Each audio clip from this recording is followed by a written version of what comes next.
The Hornbill Festival is here. There are tourists from across the country and outside India. There's happiness in the air, excitement among locals, tourists, ministers, and senior government officials.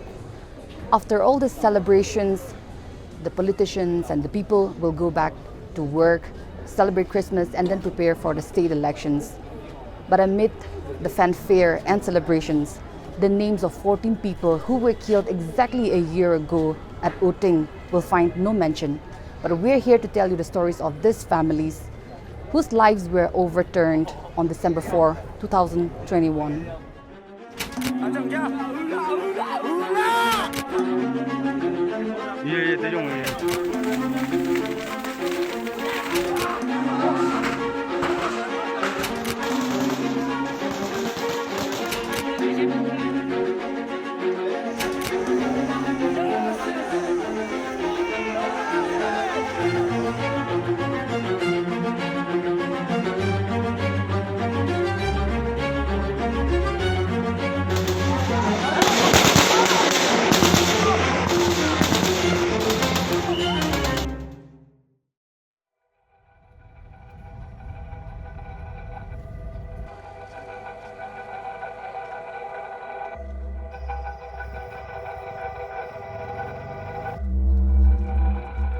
The tears have dried, the cries have been stifled, and the slogans have dispersed.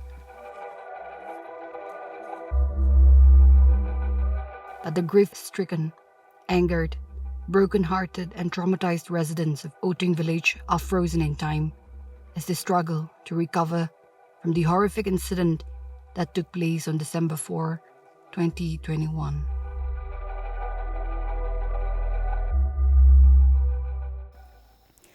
I'm here at the final resting place of the 13 unfortunate civilians from Oting who were mercilessly gunned down by security forces during an ambush on December 4, 2021.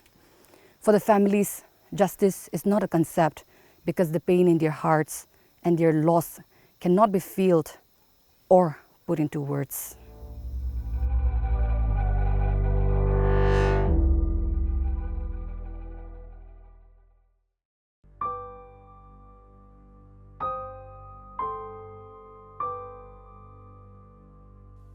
It has been a year since Liang Konyak lost both her sons, the twins, Langwang and Tapwang Konyak.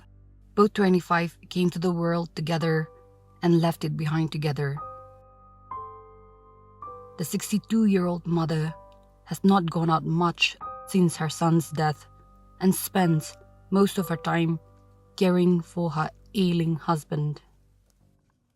Ko mong makang miya ko elka klela mong chang lok pho man ko ha bu ko mong makang miya tem tam ye ye ba ko mong makang miya mai li chman alak man tu ko yi ning ti ko phai tam khan nai mi ho khi lang mong makang miya atha ma la mi ba atha ma la mong ka ka ni pho sap pu kwa wan wang ko nhưng atha bong wang ha miya sap pu ka mi kang lai ko nhưng atha bong kang lai ha miya sap pu Aju mami santa mama ta ko aju mate cha si sapu ko sapta mayak pa ko mau ka katenta mi ngai.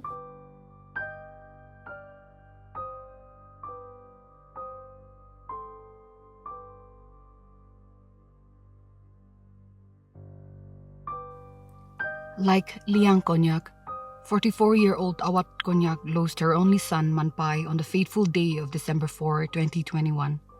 He was 26 years old and the sole bread earner for his family. He last met his mother a week before he was killed, when she had served him food that he refused to eat because he was not hungry. Little did she know then that she wouldn't be able to serve food to her son ever again.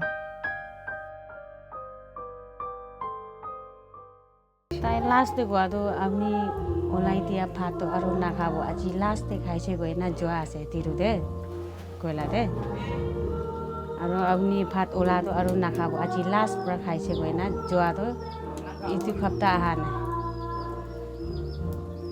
ma ki ko bo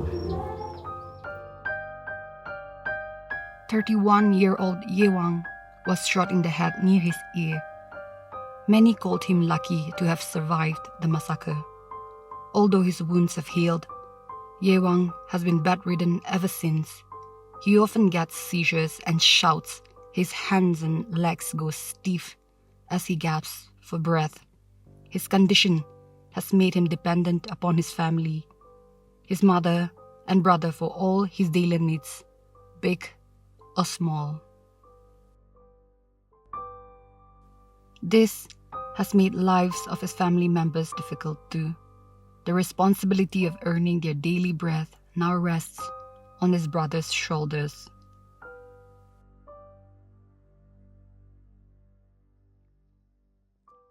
Why in other Dinah Tagabrado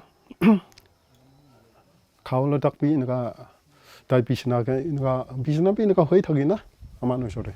And I kilitagi, Kiki way not. Quapani Takmi, a man blind eye shitagi, they attack me. Bajilebi Panbra Bajiji, Hulano, Hotaga, in a theatre Bajilebi. No Bajan Nijina Kiba at Jindan or Nishina, Kiba Hujato, it Pura and now we cannot. It will buy BC to pay. I know Tagabrato Kailibi, Humailibi, Kiki Hilibi, it a Kushia, and not Takabra time. Come, Guribi Mona, Kiki Goina be in a now wait a What was supposed to be an eventful pre-Christmas reunion turned into a horror story for the people of Oting when Assam Rifles ambushed and killed 6 civilians and critically injured 2 others. Following this, in a melee over the incident between the villagers and the Assam Rifles, 7 more villagers were killed and several others injured in indiscriminate open firing by the security forces. With this, a series of violent confrontations ensued, and eventually the Assam Rifles resorted to another round of open firing the very next day, gunning down 1 more civilian. December 4, 5, 2021 are now known as 2 of the darkest days in the history of Nagaland. They were also declared as Black Day by the Eastern Nagaland People's Organization, an apex body of Eastern Naga tribes. Last year, areas in Eastern Nagaland witnessed public rallies across the tribal headquarters on December 7 in protest against the killing of innocent civilians.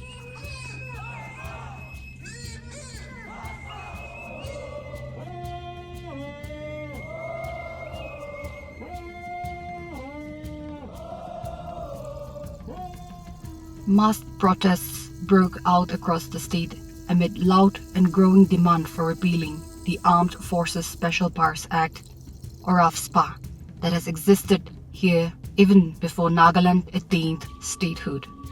Following the incident, the Eastern Nagaland People's Organization announced its non-cooperation with the Indian security forces. The ENPO demanded that Union Home Minister Amit Shah withdraw the statement he made in the Indian Parliament, where he stated that the security forces fired in self-defense. It demanded the Indian state to repeal the draconian AFSPA Act that led to the killing of innocent citizens. The apex body also said that it will abstain from any national celebrations or similar events, will not participate in army civic programs or official invitations, and will not allow recruitment drives within the Eastern Nagaland areas. We will live in peace someday. Oh, deep in my heart, I do believe.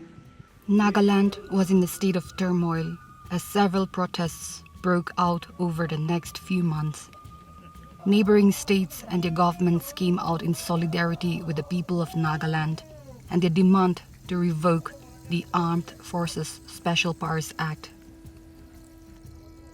The situation, however, started changing after the election of Pangnong Konyak, a resident of Oting, as the first Naga woman representative in the Rajya Sabha on March 24, 2022.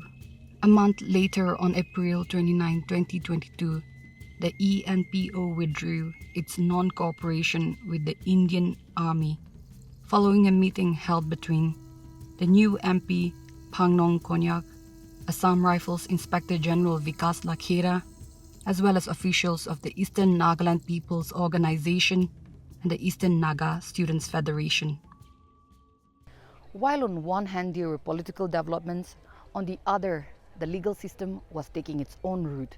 The Nagaland police charge sheeted 30 army personnel as per the finding of the special investigation team that was constituted to investigate the Oting killings. However, the Supreme Court stayed the proceedings on July 19 following a petition that was filed by Anjali Gupta, wife of Major Ankush Gupta, who was one of the army officers booked by the Nagaland police. A special investigation team headed by Inspector General of Nagaland Police Range Department Lima Sinep Jamir was constituted and took over the investigation.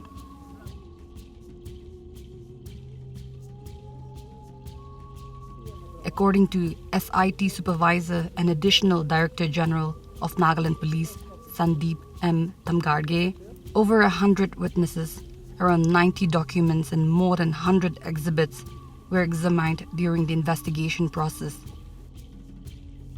In its charge sheet, the SIT named 30 personnel and submitted it at the CJM court in Mon on May 30, 2022. After filing the charge sheet in the court, in the Mon court, because if you recall, there was a parallel inquiry also by the army authorities under the Army Rules 1950, that they call it court martial in common parlance, that was also underway. So thereafter, the competent army authority had approached the court, and then the Honorable Court, CJM Court, had given an option to the competent army authority whether they can proceed in the as per the charge sheet filed by the police, or they want to go ahead as per the court martial.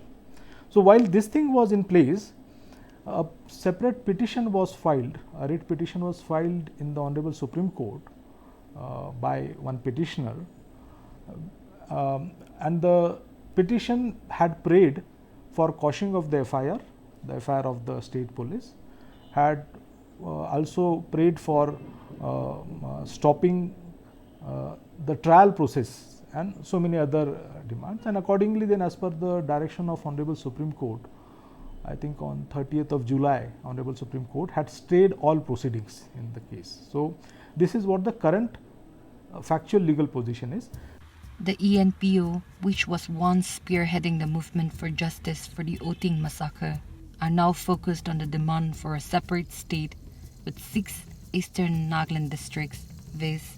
Mon, Tuensang, Kifiri, Longlang, Noklak, and Shamator to form Frontier Nagaland. The focus of interest of the ANPO is now into demanding for a frontier state and literally leaving Oting massacre on the back burner. And I think these are very serious developments that have taken place in the eastern region. Well, any legal proceedings of the case is now dependent on the Supreme Court's observation over the petition. The withdrawal of non-cooperation with the security forces by the Eastern Nagaland People's Organization amid the fight for justice for the people of Oting came as a disappointment for some civil societies of Nagaland who are still firm on the stand against the Indian Army and believe that the revocation of the Armed Forces Special Powers Act is the only way to do away with such instances in the future. We are very sorry to learn that particularly the Eastern Nagas of Nagaland has withdrawn their non-cooperation. And in fact, as a civil society organization, Naga Students Federation, we are disheartened and disappointed. However, we also understand that they must have taken that resolution maybe for the good of the people. However, Naga Students Federation, as far as our fight for justice is concerned, we felt that it's almost been a year, but justice is not yet served.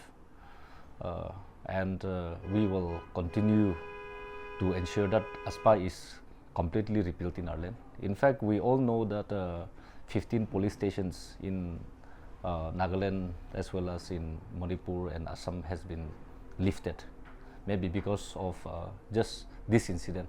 However, that does not satisfy the people inhabiting in these northeastern states, and we felt that ASPA is no more required in our land. I think the follow-up of the Oting massacre has, for many of us civil rights activists, I think it has been one of the most disappointing ones, for the very reason that people of the region have taken a back seat, literally, as far as justice is concerned. Even though many of us from different organizations, the Global Naga Forum had taken it till the United Nations, to the special rapporteur in the United Nations. Different organizations had come out, rallies were held. So much of pressure and lobbying was done to ensure that justice was given. And at the end of the day, what is justice? Justice is not about compensation. Justice is about the kind of punitive action that is brought upon on the perpetrators.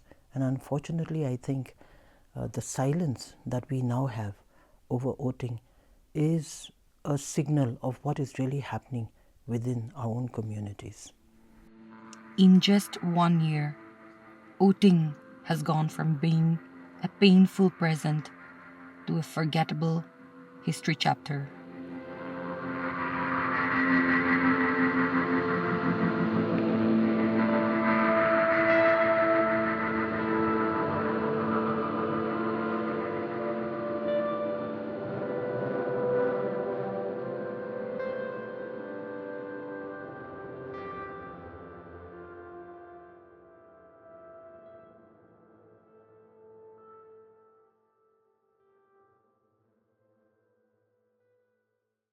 Don't forget to like, share, and subscribe to EastMojo. For any queries, put them down in the comments section below and press on the bell icon for notifications.